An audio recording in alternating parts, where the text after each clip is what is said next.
Welcome back to Hunter Logan Unmiked. Of course, I'm Hunter Logan. Yeah, it's been a while, but hey, we're back. I'm going to wrap this thing up for season 1 because we're going to start season 2 after this. This will be season 1 ending.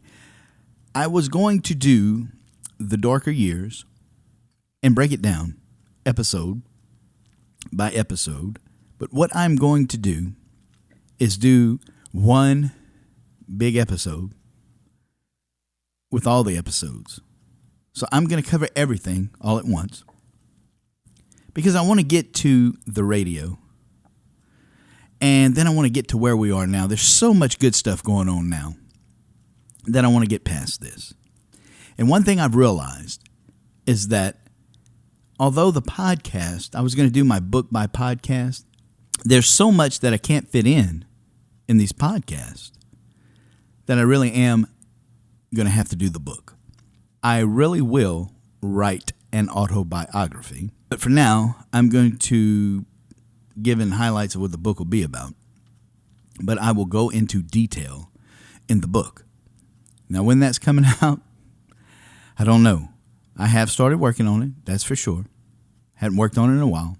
Need to get back to it. Need to do a better job of logging down stuff, for sure. But what I'm going to do is I'm going to cover the darker years all in one fell swoop this time. So this podcast will probably be a little bit longer than the other ones. But then, after this, we're going to start season 2. And from that point on, we're going to talk about the brighter years, which is HLE radio, and then how it started. And we're going to go from how it started to when it started to now. And what's going on now. And I'm going to cover every week. In other words, I'm going to wrap up the whole week of HLE radio for the previous week. The stuff that goes on after the morning show is off. The battles that I go through, the spiritual battles, the fights with the other radio people, the other organizations, the crap that they do, all that stuff, I'm going to do that in the podcast. So I don't air it out on the radio. But there's nothing saying I can't talk about it in the podcast. And that's exactly what I'm going to do once we get to that point. But for this time, the darker years. So let's get into it. In the last episode, I've gotten back into church. And like I said, I don't know at the time that my wife is planning on leaving me. And she has every right to. She really does. Now remember, I told the Lord when I was 18 and I got caught in that service, I said, God, I'll serve you or I won't. I won't do both. I won't pretend to do both. And I didn't. So I chose for that time not to serve him. But now that I'm back serving him, I have no choice. I can't go back on my word. So I have to serve him. Because I already did the not serving him. So I am serving him now. And even if my wife leaves me, I have to serve him. I do.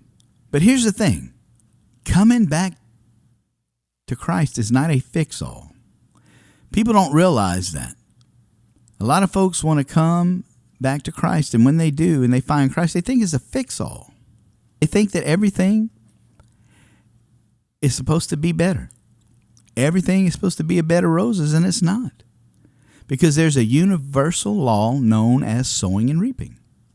And it rains on the just and the unjust. What does that mean, Hunter? Well, what it means is it doesn't matter if you're living for the Lord or you're not living for the Lord. It doesn't matter if you're not sinning or you're sinning. You're going to reap what you sow. God is not mocked. That's what the Bible says. So whether you're living for the Lord has nothing to do with whether you reap or sow. Some people in the world call it karma. You do bad things come back to you. It's the law of sowing and reaping. It's universal. So once folks come back to Jesus, or they accept Jesus, and they start serving him, well, a lot of bad things happen. And they're like, well, it was better when I was not serving Jesus. I didn't go through all of this. Well, Sure you did. You just didn't realize you were going through it because your life didn't reflect anything different. You were comfortable with it because that was your way of life. So you didn't know the difference between not living for Christ and living for Christ. You couldn't see the difference. Once you start living for Christ, you become a light and you see the darkness. So it's a perfect chance for Satan to show you that, hey, man, you were doing better. You were doing a lot better when you weren't serving God. And that's the trick he'll use on you. And a lot of folks will go back to serving Satan. They'll not serve God anymore because of that. But if they would learn to just trust God and believe in God and hold on to him, God will bring you through it. Remember, the damage is already done with my marriage. I've done messed that up. She has done made up her mind. She graduates, she's leaving. It doesn't matter that I'm back in church. Doesn't matter that I'm serving God again. That has nothing to do with her leaving. But I pray to God and I say, God, I probably don't deserve it, but if you will give me one more chance, I won't screw this up. I love that woman, and I'll do what it takes to make sure that she knows it. Whatever I have to do, I want her. I don't want her to leave. I want to stay married to her. If you will save my marriage, please give me a chance. Please save my marriage. And he didn't do it overnight. And I told God, I said, listen, even if you don't save my marriage, if it chooses not to happen, I'm not going to not serve you. I'm going to serve you. Yes, I'm going to be hurt. I'm going to be tore up. But you know what? You didn't do that, God. You didn't cause this problem. I did. So I have to be big enough to accept the consequences. But I'm asking and I'm pleading with you, God. Please. I'm going to serve you regardless. But, man, if you could just give me my wife. But God knew I would need her. When it got into this radio ministry, he knew I would need her. Heck, I needed her the whole time I was doing the music stuff. The truth is, I needed her my entire life that I've been married to her. So God done a wonderful work. We went to marriage counseling, faith-based. Went to a leadership retreat and got prayed over. And we both felt something break. And from that point on, God started doing the work. And through counseling and through spending time together and through my actions of having to prove things and her actions of having to be able to forgive things and counseling and all that, God restored our marriage. And our marriage has been better than it's ever been. We're 33 years into it, and we're best friends. And I fell in love all over again.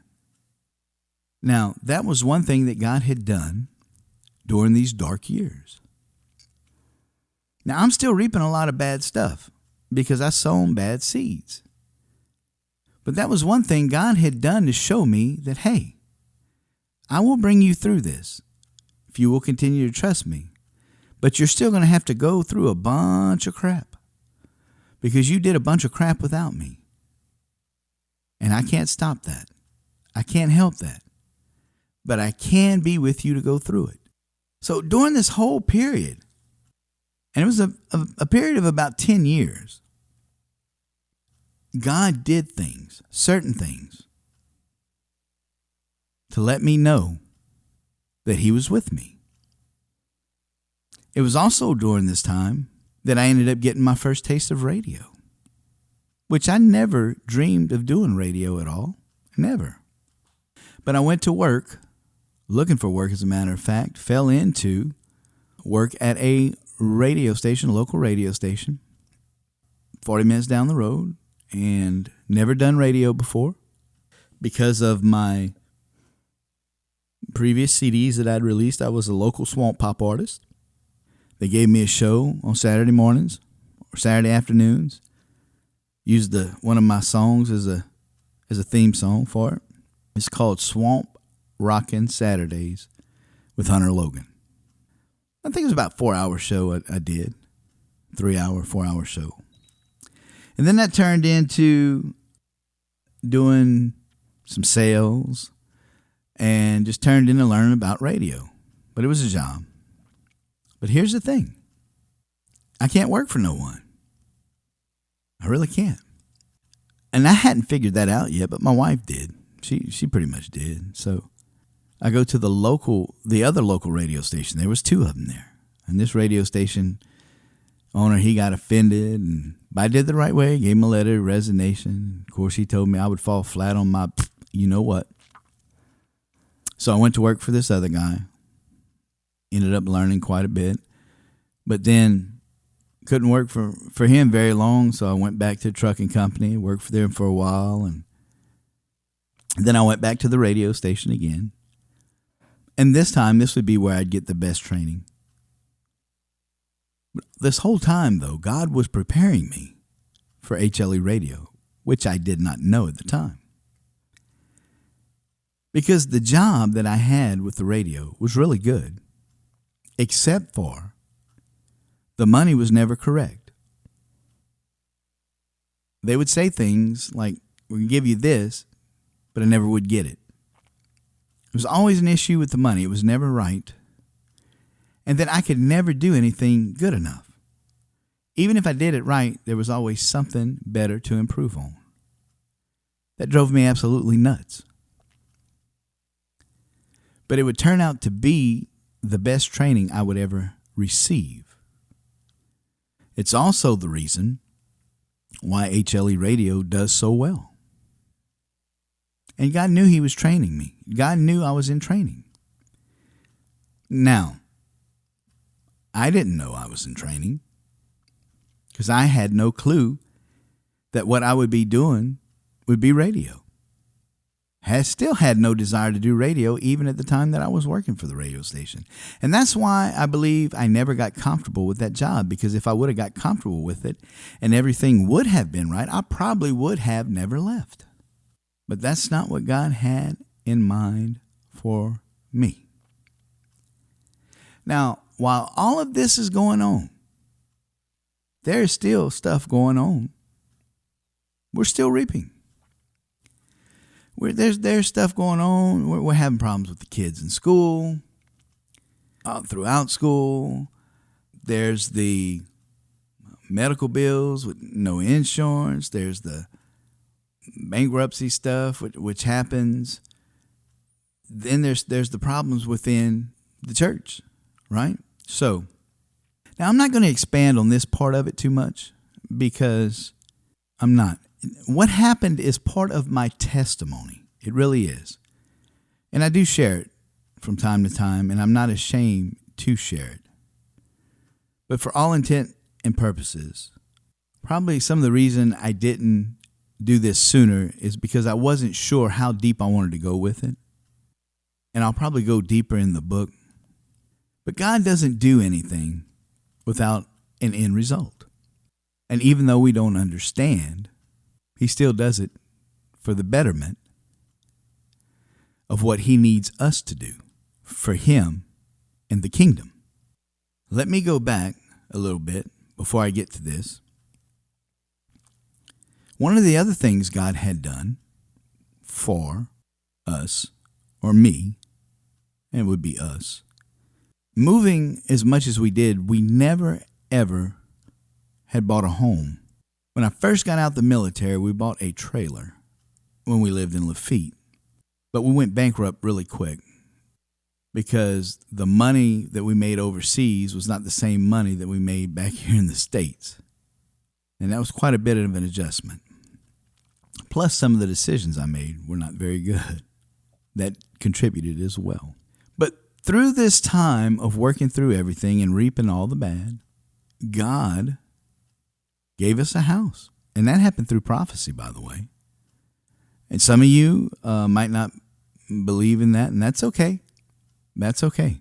I do. I've been around it. I've been around people that prophesy. I've been around people that prophesy. So you have to know. But it's very real because I've experienced it. I'm not going to get into that today either. I'm just letting you know that's how the house came about. That's how the business came about. All through prophecy. That's how the radio station actually came about. And I'm going to talk about that on the first episode of the Brighter Years. When I talk about HLE Radio, I'll talk about exactly how the radio station came to be. But one of the things God did for us was allow us to buy a home. The same home we're in now. It's not fancy.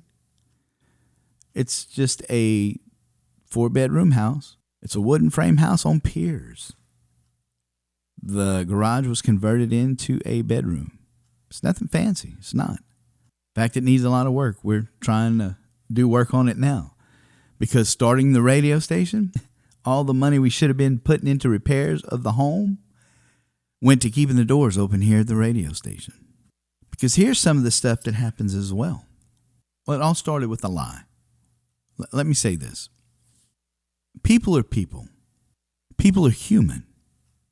People err. People are not perfect. None of us are. We all make mistakes. So this whole thing started when I was lied upon. I'm talking about at the church I used to be at. I was lied on. I was never given a chance to defend myself. So it just snowballed after that. And it built, and it built, and it built. And some things were said. But looking back, I believe God had those things said so I would leave. Because that's the only way I probably would have left. Now, there is a reconciliation there now of sorts.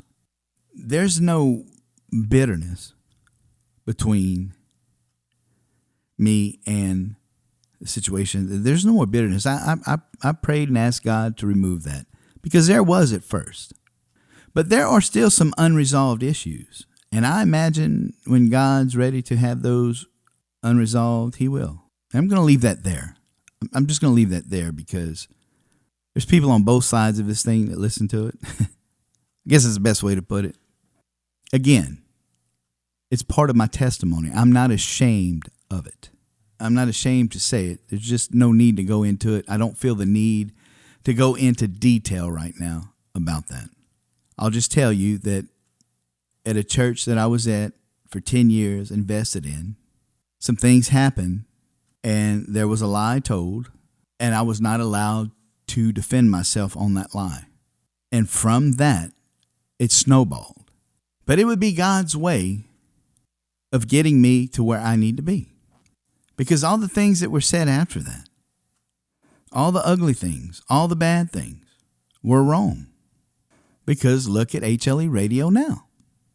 Look at the story in the Bible about Joseph and his brothers. Look at everything that happened to Joseph. What they meant for bad or for harm, God meant for good. He turned it into good. Like I said, I believe one day that will get totally resolved. But far as bitterness, there's none. I mean, I prayed for God to remove that bitterness out of my heart. And he has. But let me tell you something. When somebody hurts you, the only one that can start healing that hurt is the one that hurt you. And until they're ready to apologize to you or start that process, you'll carry that around. Doesn't mean you can't live with it and live around it. God will give you all that strength. But I have found more times than not, the reason somebody can't apologize to you is because they love themselves more than they love you. And I can prove that. If it came down to losing someone you loved, you would not care what you look like. In other words, let's say you were getting ready to lose your wife or your husband, and you did not want them to leave.